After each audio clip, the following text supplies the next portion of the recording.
Halo semuanya, jumpa lagi bersama saya, Rustam Simamora. Kali ini kita akan membicarakan tema yang sangat sering hadir pada tes intelijensi umum, di tes CPNS atau sekolah kedinasan, dan juga pada UTBK atau SBMPTN pada aspek tes intelijensi umum.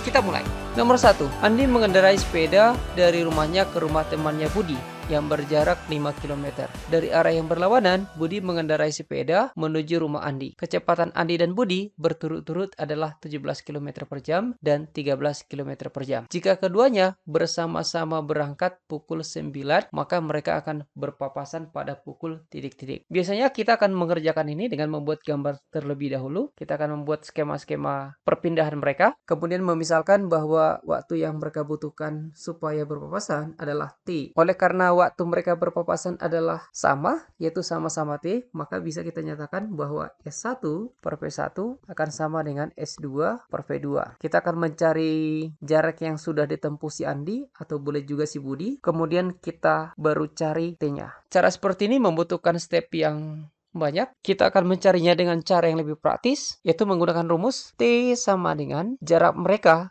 ketika bergerak bersamaan dibagi dengan jumlah kecepatan mereka. Jadi waktu yang mereka butuhkan untuk berpapasan adalah T, jarak mereka 5 km dibagi dengan jumlah kecepatan mereka. Berarti 17 ditambah 13. Berarti 5 per 30. Kita dapatkan 1/6. Kita perhatikan bahwa satuannya ini jam, karena kilometer dibagi kilometer per jam. Jadi kalau kita nyatakan T-nya itu dalam menit, kita akan dapat 1/6 dikali 60 menit. Kita akan dapatkan 10 menit. Artinya apa? Mereka akan berjumpa pada pukul jam 9.00 ditambah 10 menit. Maka kita peroleh waktu mereka berpapasan adalah jam 9:10. Jadi jawabannya adalah C. Kita lanjut ke nomor yang kedua. Andi mengelilingi stadion dengan kecepatan 22 km per jam. Budi juga mengelilingi stadion yang sama dengan kecepatan 18 km per jam. Keliling stadion adalah 8 km. Kedua anak tersebut pertama sekali berpapasan pada pukul 7.00. Pukul berapakah mereka akan berpapasan untuk ketiga kalinya?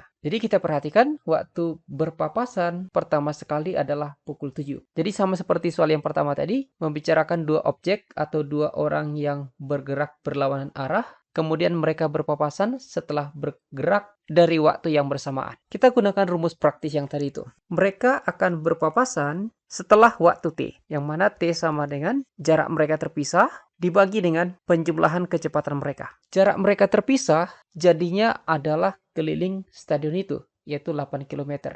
Jadi bukan 0 km. Kalau 0 km berarti bukan terpisah lagi. Jadi waktu mereka berpapasan adalah 8 dibagi dengan 22 ditambah 18. Berarti 8 per 40. Sama-sama dibagi 8, 1 per 5. Jadi mereka akan berpapasan setiap berselang 1 per 5 jam. Atau kalau kita nyatakan dalam menit, 1 per 5 dikali 60 menit. Kita akan dapatkan 12 menit. Mereka akan berpapasan setiap 12 menit kemudian. Waktu mereka berpapasan pertama sekali adalah pukul 7. Berpapasan kedua kalinya berarti jam 7:12. Berpapasan ketiga kalinya berarti jam 7, 12 menit ditambah 12 menit.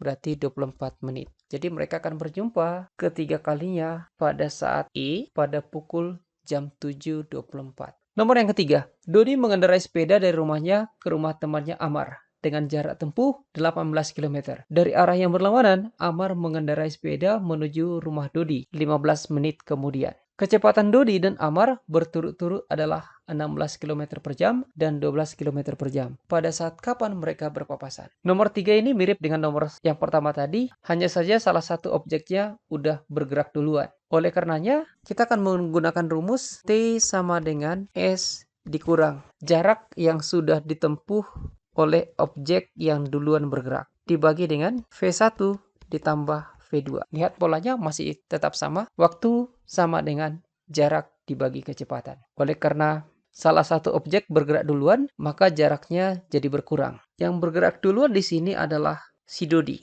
bukan si Amar. Perhatikan kalimat ini. Amar mengendarai sepeda menuju rumah Dodi 15 menit kemudian. Artinya Dodi bergerak duluan, yaitu 15 menit sebelumnya. Dan jarak yang ditempuh Dodi itu S1 sama dengan V1 dikali T1. Kecepatannya si Dodi 16 km per jam. Waktunya bergerak selama 15 menit. Satuannya tidak sama, kita samakan 16 km per jam. Kita buat yang 15 menit ini menjadi dalam jam. Berarti 15 dikalikan dengan 1/60 jam. Kita coret. 15 dengan 60 sama-sama dibagi 15 dapat 4. Berarti 16 dibagi 4 kita dapatkan 4 km. Artinya apa? Si Dodi sudah bergerak sejauh 4 km. Sehingga waktu mereka berpapasan adalah T sama dengan yang tadinya jaraknya 18 km sekarang udah berkurang sejauh 4 km. Jaraknya jumlah kecepatannya berarti 16 km per jam ditambah 12 km per jam. Bagian pembilang sudah bersatuan kilometer bawah kilometer per jam. Jadi udah sepadan, kita dapatkan 14/28. Kita dapat setengah.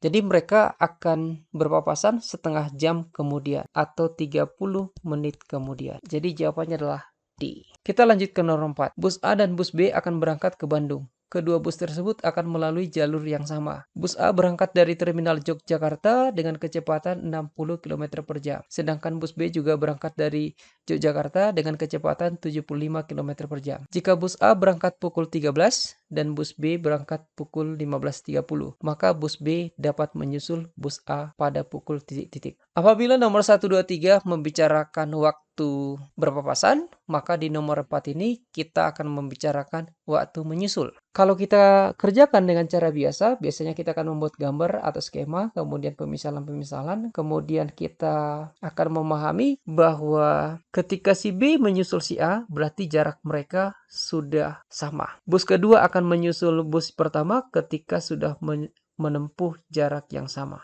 Jarak yang ditempuh bus yang kedua sama dengan jarak yang ditempuh bus yang pertama. Atau S2 sama dengan S1.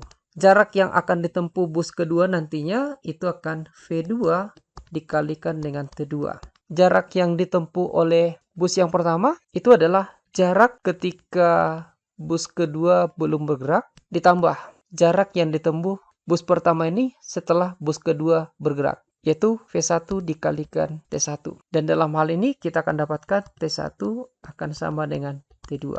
Dengan cara seperti ini kita akan membutuhkan step yang banyak kembali. Oleh karenanya kita akan menggunakan rumus yang lebih praktis. Rumus yang akan kita gunakan adalah ini. Waktu yang dibutuhkan oleh benda kedua atau objek kedua untuk menyusul objek yang pertama itu adalah jarak mereka terpisah dibagi dengan kecepatan benda kedua dikurang kecepatan benda pertama. Tentulah kecepatan benda kedua ini lebih besar dibandingkan kecepatan benda pertama. Kalau tidak lebih besar, maka tidak akan terjadi bersusulan. Jadi lihat polanya masih tetap bahwa waktu adalah jarak dibagi kecepatan. Jarak di sini adalah jarak yang sudah ditempuh benda yang duluan bergerak. Kita cari. S sama dengan V1 kali T1. Kecepatan benda pertama atau bus pertama adalah 60 km per jam. Bus pertama sudah bergerak selama 15.30 dikurang 13. Kita dapat 60 km per jam. 15.30 dikurang 13, kita dapat 2 jam 30 menit. Atau 2,5 jam. Atau 5/2 jam. Ini coret, 60 dibagi 2 dapat 30. 150 km. Maknanya ini apa? Ketika bus kedua bergerak menyusul bus pertama, mereka sudah terpisah 150 km. Maka waktu yang dibutuhkan oleh bus kedua menyusul bus pertama adalah 150 km dibagi masuk kecepatan bus yang kedua 75 km per jam, masuk kecepatan bus pertama 60 km per jam. 150 dibagi 15, kita dapat 10 jam. Jadi bus kedua akan menyusul bus pertama dalam waktu 10 jam. Itu berarti waktu bus kedua menyusul bus pertama adalah jam 15.30 ditambah 10. Kita dapatkan 25.30. Jam 25.30 artinya jam 1.30 keesokan harinya. Jadi jawabannya adalah A. Kita lanjut ke nomor yang kelima. Diketahui jarak kota A dan kota B adalah 60 km. Jika X lama waktu tempuh dengan kecepatan 60 km per jam dan Y lama waktu tempuh dengan kecepatan 15 meter per sekon, maka titik-titik. Ditanya bagaimanakah hubungan Y dengan X. Baik X ataupun Y, dia membicarakan waktu. Waktu itu adalah jarak dibagi dengan kecepatan. Kalau X itu berarti 60 km dibagi dengan 60 km per jam. Sedangkan Y itu adalah 60 km jarak yang sama dibagi dengan 15 meter per sekon. Ini kita buat sama satuannya, kita buat dia dalam meter per sekon. Berarti dikali 1000 per 3600 meter per sekon. Kita sederhanakan, ini dapat 60 atau 100 per 6. Jadi untuk X boleh kita nyatakan menjadi 60 km dibagi dengan 100 per 6 atau 50 per 3 meter per sekon. Sedangkan yang Y dia adalah 60 km dibagi 15 meter per sekon. Kita buat 15 itu per 3 berarti dia jadi 45 per 3 meter per sekon. Kita lihat kecepatan yang pertama ini lebih besar dibandingkan dengan kecepatan yang kedua ini. Kalau dia lebih cepat, maka waktunya lebih sedikit. Jadi waktu yang pertama lebih sedikit dibandingkan waktu yang dibutuhkan kecepatan yang kedua. Berarti X lebih kecil dari Y atau Y lebih besar dari X. Jadi jawabannya lah A. Jadi demikian perjumpaan kita pada kesempatan kali ini. Dukung saya dalam membangun channel ini dengan like dan subscribe dan juga share. Kalau ada tanggapan dari teman-teman sekalian atau adik-adik sekalian, silahkan tinggalkan di kolom komentar. Terima kasih.